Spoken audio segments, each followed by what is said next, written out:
The city was still humming when Charles Beaumont's black limousine rolled down the long avenue that led to his estate.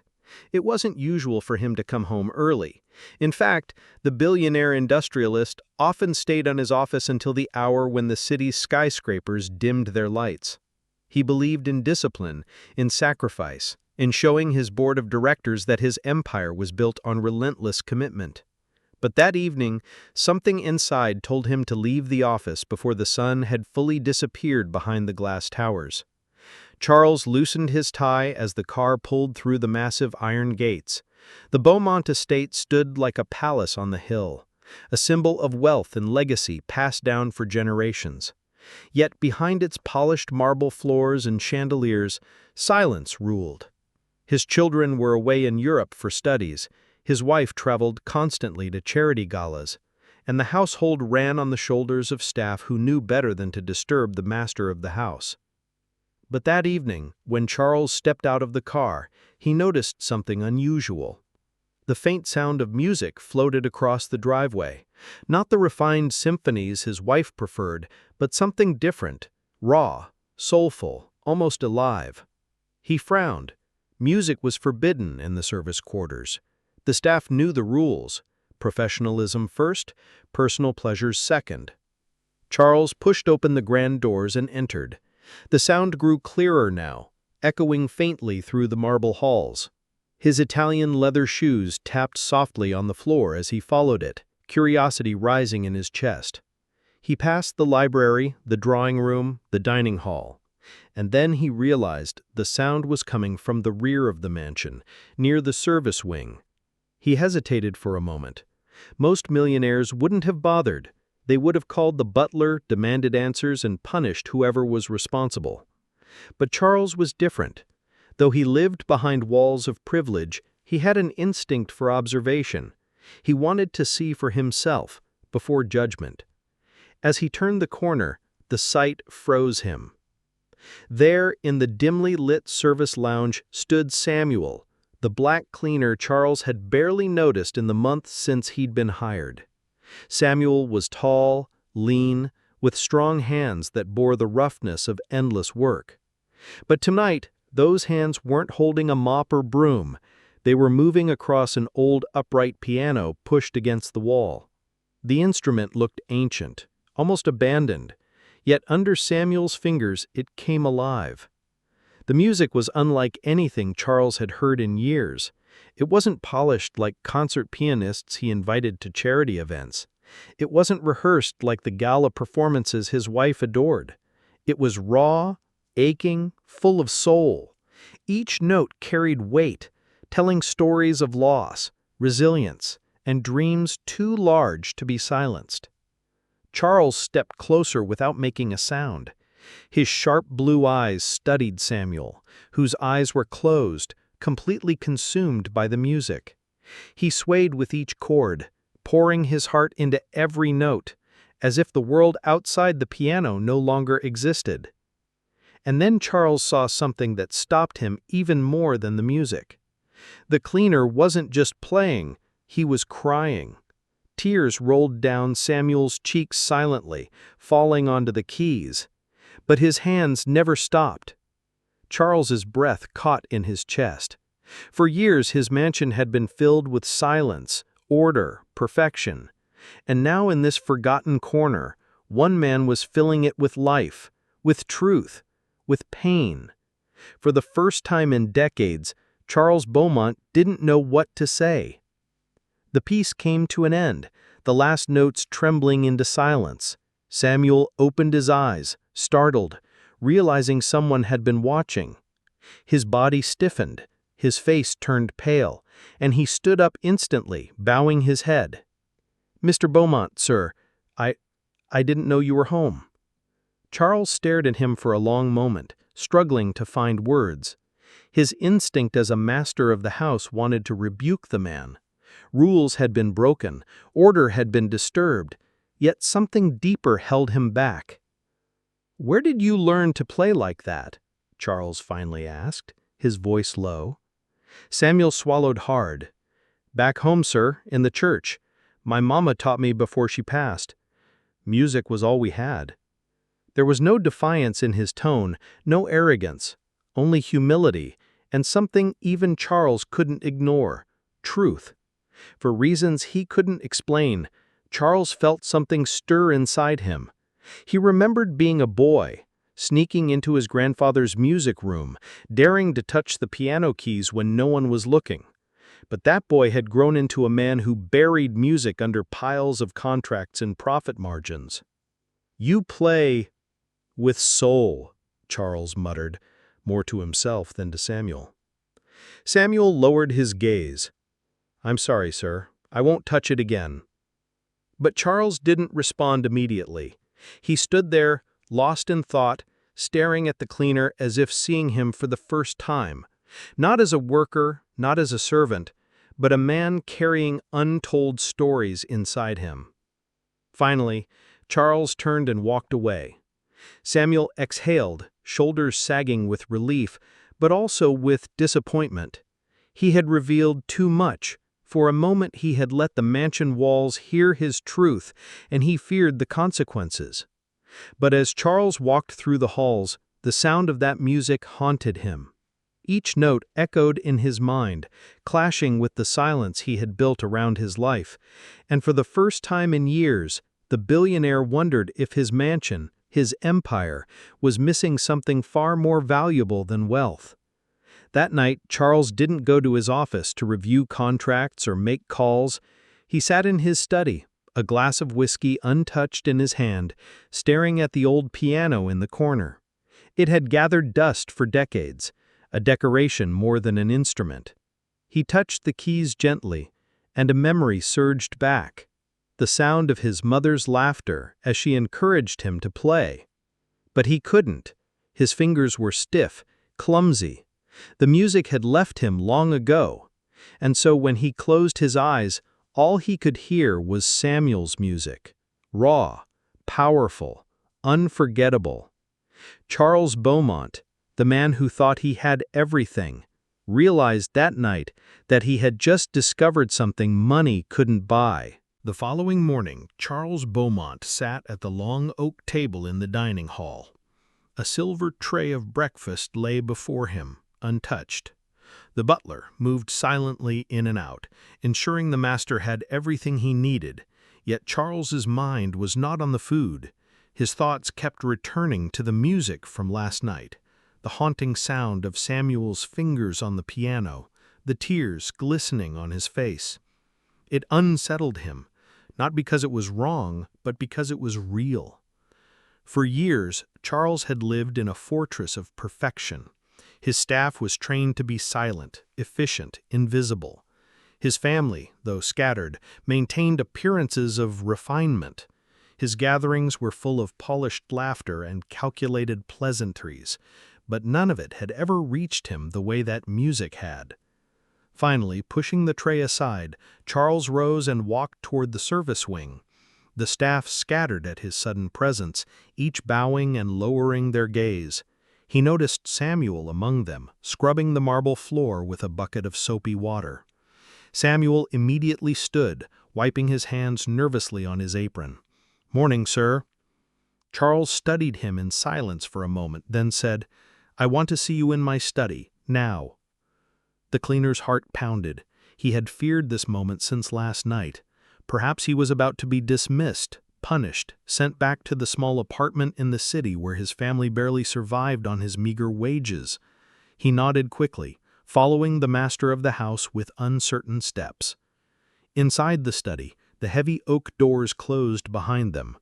Charles took a seat at his leather chair, gesturing for Samuel to stand before him. The air felt heavy, charged with expectation. "You played the piano last night," Charles began. His tone was sharp, but not cruel.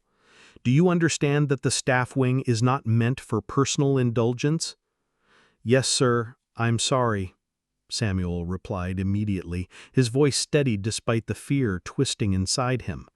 "I know it was against the rules. It won't happen again."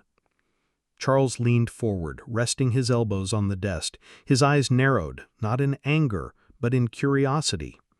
"But tell me, why were you playing? And why with such emotion?" Samuel hesitated. Most employers never asked questions like that. They demanded obedience, not explanations. But something in Charles's gaze pushed him to answer honestly. "Music is all I have left, sir," he said quietly.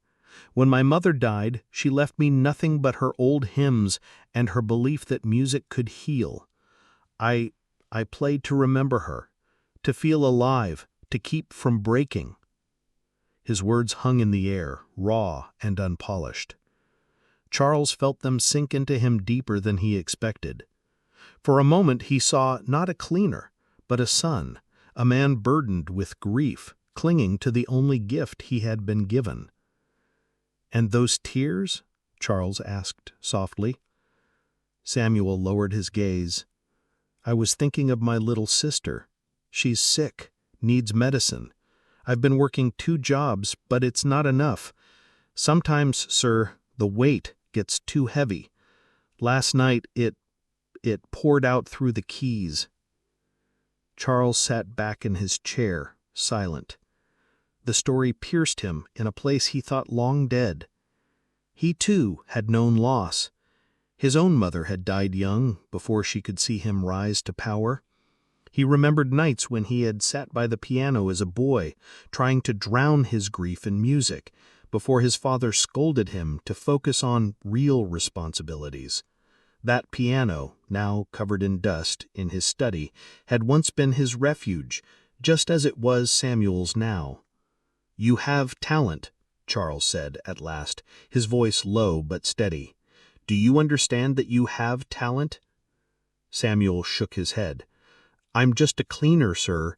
Nobody cares about a man like me sitting at a piano." "Perhaps you are wrong," Charles murmured. For the rest of the day, Charles couldn't concentrate on business calls. Stock numbers, board reports, and investment strategies blurred before his eyes. His mind returned again and again to Samuel's story and the sound of that music. That evening, Charles did something unusual. He summoned Samuel to the grand hall, the one with towering ceilings and crystal chandeliers. In the corner, an expensive grand piano sat untouched, more a decoration than an instrument. "Sit," Charles commanded. Samuel froze. "Sir, I can't. That piano is worth more than my whole life. I don't deserve—" "I said sit." Charles's voice was firm, but not unkind. With trembling hands, Samuel sat at the grand piano. The polished ivory keys gleamed under the chandelier. He touched them hesitantly, like a man afraid to break something sacred. Then, closing his eyes, he began to play. The sound filled the hall instantly, richer and deeper than the old upright piano in the service wing. The notes rose and fell like waves, carrying sorrow, hope, and longing in every chord. His body leaned into the rhythm, his soul pouring through his fingertips. Charles stood by the window, listening, and for the first time in years he felt his heart stir. The mansion, so often cold and silent, now breathed with life. When the last note faded, Charles turned. His eyes, usually sharp and calculating, now held something softer. "Do you realize what you carry inside you, Samuel?" he asked. Samuel shook his head. "I only carry my pain, sir." "No," replied Charles firmly. "You carry power, the kind money can't buy, the kind the world needs to hear." Samuel looked at him in disbelief. No master had ever spoken to him like this.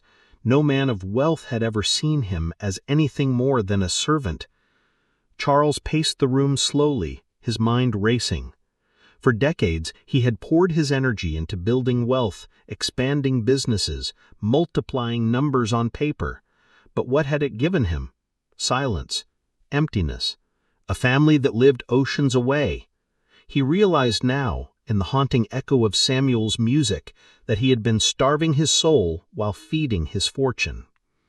That night, as Samuel left quietly to return to his modest quarters, Charles made a decision. He didn't know exactly what it meant yet, but he knew one thing. This cleaner, this man with music in his blood, was about to change everything. And Charles Beaumont, the billionaire who thought he had seen it all, was willing to follow where the music led. The following week at the Beaumont estate felt different, though few could explain why. The staff whispered about how the master had called the cleaner into the grand hall, how music had filled the mansion for the first time in decades. Rumors spread quickly in houses like these, where silence was routine, and even the smallest disruption grew into legend. But Charles said nothing. Outwardly, he carried on as usual: business meetings, charity calls, dinners with investors. Yet inwardly, something had shifted. He found himself thinking about Samuel more than about the numbers on his desk. Every time his phone rang with news of profits, he remembered the sound of Samuel's fingers brushing ivory keys. Every time a new deal was presented, he wondered why it felt hollow compared to the richness of a single melody. It gnawed at him. One evening, after another long day, Charles summoned Samuel again. The cleaner arrived promptly, hands still calloused from work, eyes cautious yet curious. He had half expected his first invitation to be the last, a momentary indulgence by a lonely master. But here he was again, standing in the hall where chandeliers sparkled and the grand piano gleamed. "Play," Charles instructed simply. Samuel obeyed. At first he hesitated, but soon he lost himself in the music. This time, Charles sat down near the piano instead of standing apart. He leaned forward, studying every movement of Samuel's hands, every breath he took between chords. When the final note faded, Charles asked quietly, "Do you write your own music?" Samuel blinked in surprise. "Sometimes, sir. Just little things. They're not good enough for anyone to hear." "Play one of them," Charles demanded. Samuel froze. His compositions were personal, fragments of his life stitched together with grief and hope. To share them with another man, especially the billionaire who owned the roof over his head, felt terrifying. But Charles's gaze was unwavering. With trembling fingers, Samuel began. The melody was softer this time, a lullaby woven with sadness. It told the story of a boy growing up in hardship, of a mother's gentle hands guiding him, of nights when hunger gnawed at their bellies, but faith carried them through. Charles closed his eyes. For the first time in decades, he felt tears threaten to rise. He didn't let them fall, but inside, something cracked.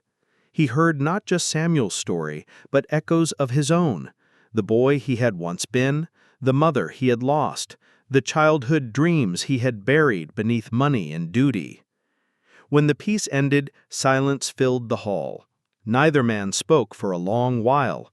Then Charles said softly, "Your music deserves more than these walls." Samuel shook his head quickly. "No, sir. I am nobody. My place is here. People like me don't belong in concert halls." "Don't belong?" Charles's voice sharpened. "Do you think talent asks about class or color? Do you think the world doesn't need truth because it comes from a cleaner? You are wrong, Samuel. Dead wrong." Samuel lowered his gaze. "The world doesn't care about people like me, sir. I've learned that the hard way." Charles stood abruptly, pacing across the marble floor. His shoes echoed sharply, a sound of decision being formed. "Then the world needs to be shown, and I have the power to show it."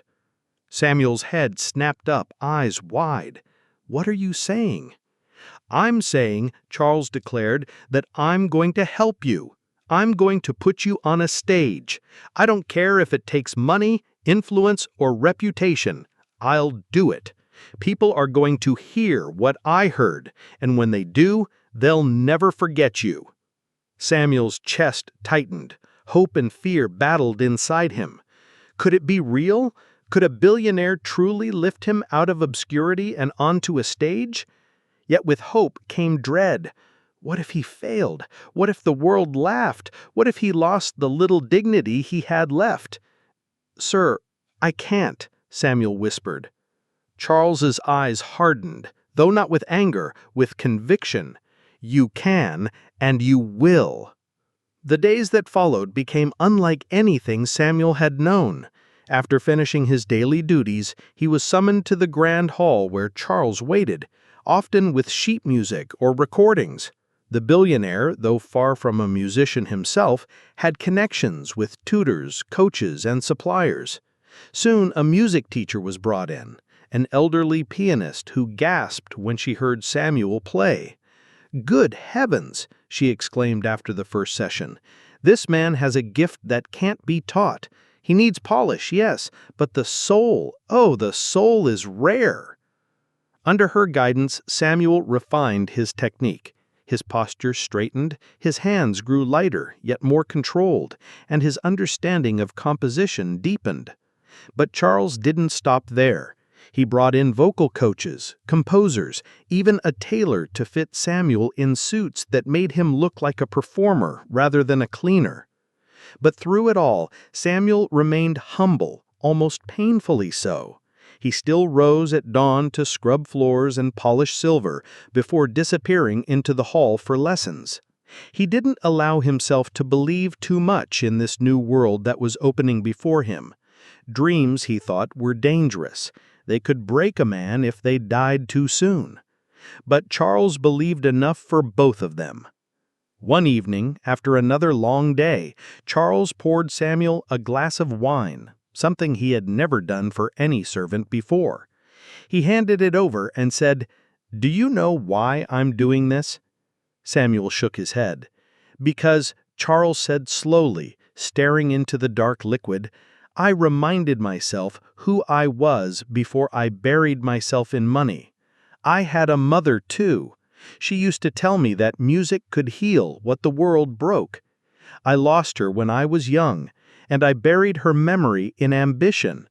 Then you sat at that piano, and for the first time in decades, I felt her presence again. You woke something in me I thought was gone." Samuel's throat tightened. He lifted his glass, his voice trembling. "Then maybe your mother and mine are both listening now." They drank quietly, two men from different worlds, bound by grief and by the strange power of music. But neither of them knew that beyond the walls of the mansion, whispers were already spreading. Staff who overheard music spoke to others, and soon society circles began asking questions. Why was Charles Beaumont spending so much time with his cleaner? Why was a servant being dressed in fine suits and trained like an artist? The world outside was curious, and not always kind. And soon, both Samuel and Charles would learn that music powerful enough to heal can also threaten those who thrive on silence. The gala invitation arrived on a golden tray, as all important things did at the Beaumont estate. It was from the city's Philharmonic Society, an annual event where the wealthiest families gathered to flaunt their influence and patronage of the arts. Normally, Charles Beaumont attended out of obligation, writing large checks to preserve his reputation as a man of culture. But this year, when he glanced at the invitation, an idea sparked. He summoned Samuel to his study. The cleaner entered hesitantly, still dressed in his plain uniform, though his hands bore faint traces of piano practice rather than bleach. "Next month," Charles said, holding up the gilded card, "there will be a gala. The most powerful men and women in the city will be there, and so will you." Samuel's eyes widened. "Sir, me?" "Yes, you," Charles replied firmly. "You're going to play for them." Samuel's heart pounded. The thought was terrifying. To play in front of aristocrats, critics, and patrons of music, people who saw men like him as invisible, felt impossible. His voice shook as he answered, "Sir, those people, they don't want to see me. They'll laugh. They'll call it a joke." Charles leaned forward, eyes burning with conviction. "Let them laugh if they dare. They think they've seen it all. They've bought art, silenced voices, filled concert halls with pretentious noise. But you, when you touch the piano, you remind the world what music is meant to be. That's what they'll remember. Not your skin, not your job, your soul. Samuel lowered his gaze, torn between fear and hope. What if I fail? Charles's voice softened. Then you fail with honesty, with truth. That is more than most men at that gala have ever given. And so the preparation began. For weeks, Samuel practiced under the guidance of the elderly piano tutor. She pushed him hard, demanding precision, yet never dulling the rawness of his soul. Perfection is hollow, she reminded him. Truth is what makes people weep. Charles spared no expense. A suit was tailored for Samuel, midnight black, with subtle satin trim, crisp white shirt, bow tie perfectly knotted. For the first time in his life, Samuel saw himself in a mirror not as a servant, but as a man who could walk into the light. Yet doubt clung to him, whispering in the quiet hours, "You don't belong. You'll embarrass yourself. You'll embarrass him." The night of the gala arrived. The grand ballroom glittered with chandeliers, the air thick with perfume and whispers. Wealthy patrons sipped champagne, their laughter ringing sharp like glass. An orchestra played in the background, precise but soulless. Charles Beaumont entered with Samuel at his side. The room fell briefly silent, eyes widening in surprise. Whispers spread quickly. "Isn't that his cleaner? What on earth is Beaumont thinking? He's ruined his reputation dragging a servant into this." Charles ignored them. He carried himself with the calm authority of a man who had nothing to prove. But Samuel, however, felt the weight of every stare. His palms sweated, his throat tightened. He wanted to disappear, but the firm hand Charles placed on his shoulder anchored him. When the time came, Charles stepped to the stage and announced, "Ladies and gentlemen, tonight you will hear music unlike anything you have ever heard before. Not from a polished maestro, but from a man who plays with the raw truth of life itself, Samuel." Gasps rippled through the crowd. Some sneered, others looked amused, expecting a spectacle. But Samuel walked slowly to the piano, sat down, and closed his eyes. At first, his hands trembled. The opening notes wavered, uncertain. Laughter whispered through the crowd. But then Samuel remembered his mother's voice, remembered the nights of hunger soothed by hymns, remembered his sister's fragile smile despite illness. He poured it all into the keys. The music rose. It grew stronger, deeper, carrying sorrow and triumph together. The ballroom fell silent. Faces that had worn smirks now softened, eyes glistening. Samuel's music pierced their armor of wealth and pride, reminding them that beneath their jewels and titles, they too were human. When the final note lingered in the air, the silence that followed was heavy, reverent. Then, applause erupted. Not polite applause, not obligatory clapping. It was thunderous, rising, refusing to stop. People stood from their seats, moved in ways they hadn't expected to be. Samuel sat frozen, stunned. He expected laughter, rejection.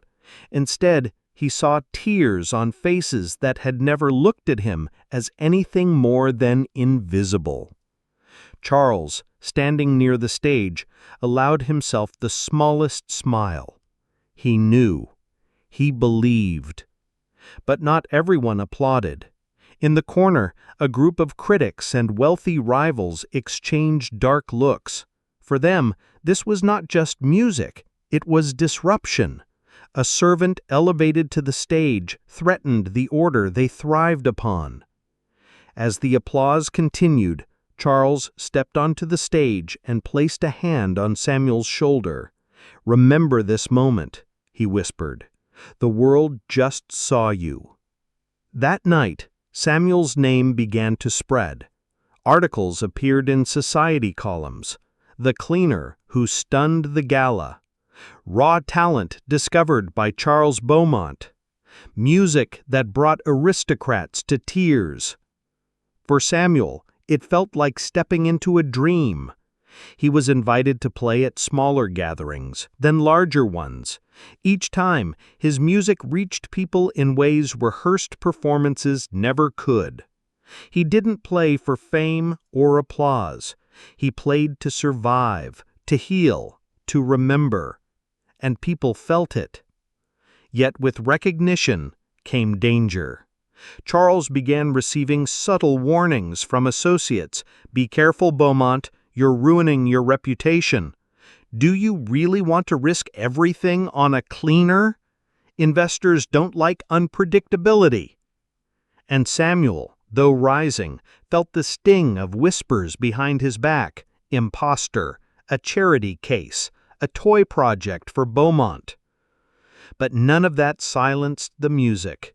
In fact, it made Samuel play with even greater intensity, as though every sneer and insult fueled the fire in his soul. Late one night, after returning from another performance, Samuel sat in the empty hall, staring at the piano. Charles entered quietly, watching him. "You played beautifully tonight," Charles said.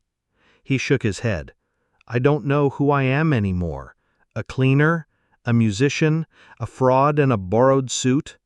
When I sit here, I feel alive, but when I step off the stage, I hear their whispers. I feel the weight of who I'm supposed to be." Charles walked closer, his expression solemn. "You are not what they whisper. You are not what they expect. You are who you choose to be. The world will always try to define you, Samuel. Your job is to defy it." Samuel looked up, eyes burning with tears. "But why me, sir? Why do you care so much?" Charles paused, then spoke with a voice heavy with truth. "Because saving you is saving myself. You remind me of the boy I buried long ago, the boy who loved music, who loved truth.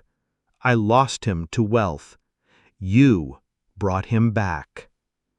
Silence hung between them, heavy, sacred. What neither man knew was that outside those walls, forces were already moving against them. Rivals who saw Samuel's rise as a threat were plotting, and soon Charles Beaumont would discover that believing in a man like Samuel came with a price the world wasn't willing to let him pay easily. The storm broke on a night Samuel was scheduled to perform at the City Theater, his largest stage yet. Posters with his name had appeared across town. From cleaner to virtuoso, Samuel's story. Crowds buzzed with anticipation. Tickets sold out in hours. For many, it was curiosity. For others, it was doubt. But for Charles Beaumont, it was vindication. Yet as the night drew near, the resistance sharpened. Anonymous letters arrived at the estate. "Stay in your place. The stage is not for him. End this before you both regret it." Charles burned them all, refusing to let Samuel see. But the threats weighed heavy. Rivals whispered to the press, claiming Samuel was nothing more than Beaumont's charity puppet. Reporters dug into Samuel's past, painting his poverty as scandal. The night of the performance, the theater was packed. Aristocrats in silk gowns, merchants in tailored suits, critics with sharpened pens. Backstage, Samuel sat in silence, his hands trembling. The suit Charles had bought for him fit perfectly, yet he felt small inside it. Charles entered, adjusting his cufflinks, calm as ever. He placed a steady hand on Samuel's shoulder. "Listen to me," he said firmly. "Tonight isn't about them. It isn't about me.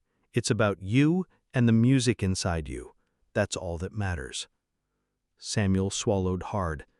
"What if they laugh, sir?" "Then let them laugh," Charles answered, "and then make them weep." The curtain rose.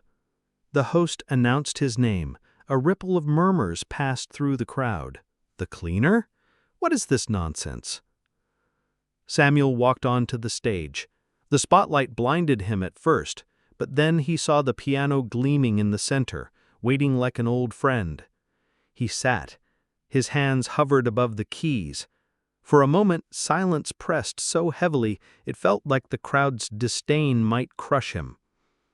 Then he began.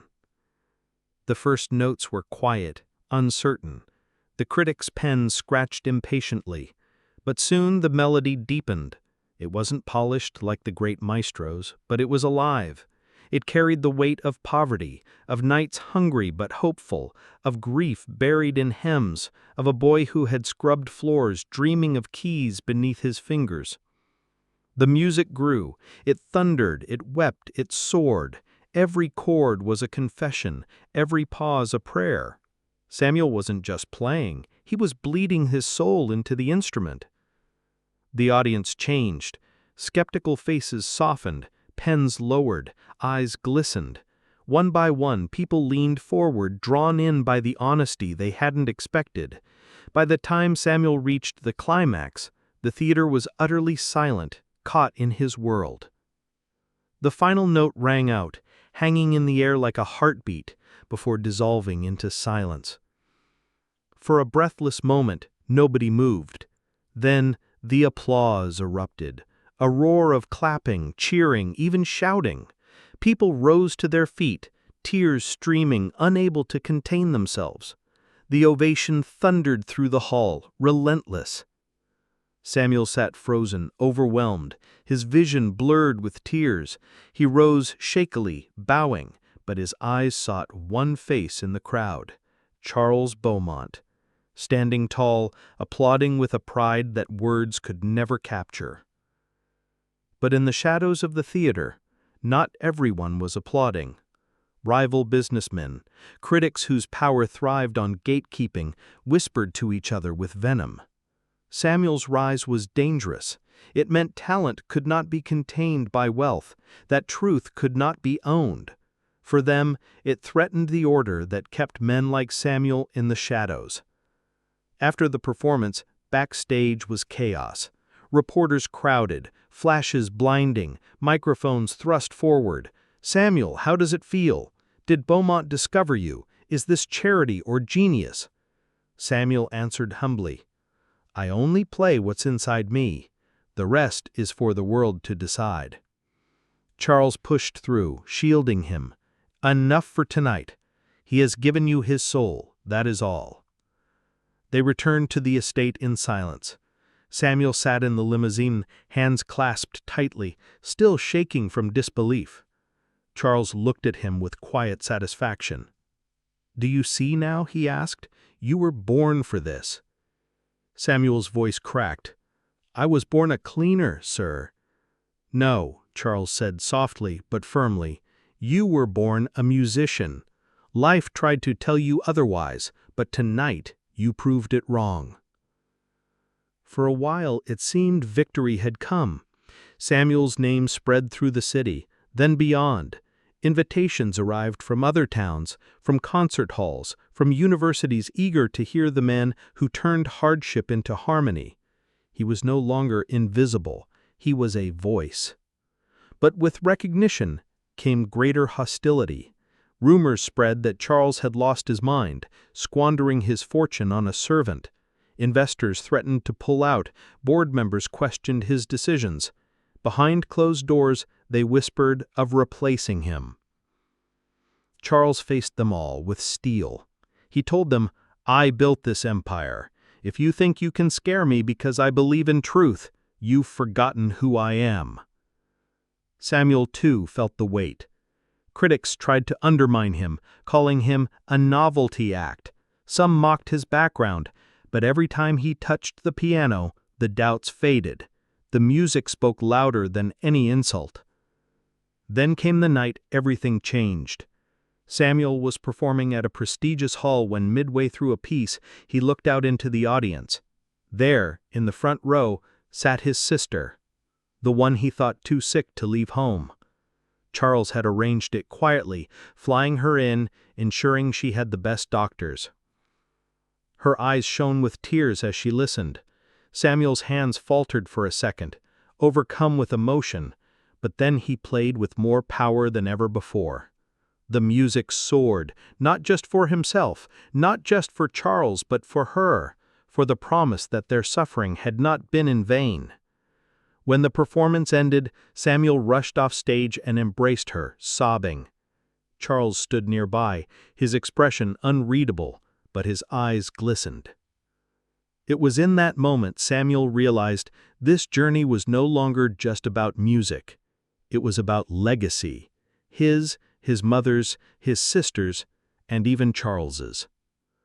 Months later, Samuel's name had spread across the nation. He was no longer the cleaner. He was the soul pianist. He performed in halls filled with thousands, each audience rising to its feet, transformed by his truth. Charles watched every performance, pride swelling, yet he remained humble, always in the shadows, content to know he had helped bring light where once there was none. One evening, after a particularly moving concert, Samuel and Charles sat alone in the quiet hall. The piano still hummed faintly from its last note. Samuel said softly, "Sir, I don't know how to thank you. Without you, I'd still be scrubbing floors." Charles shook his head. "No, Samuel. Without me, I'd still be a hollow man chasing numbers.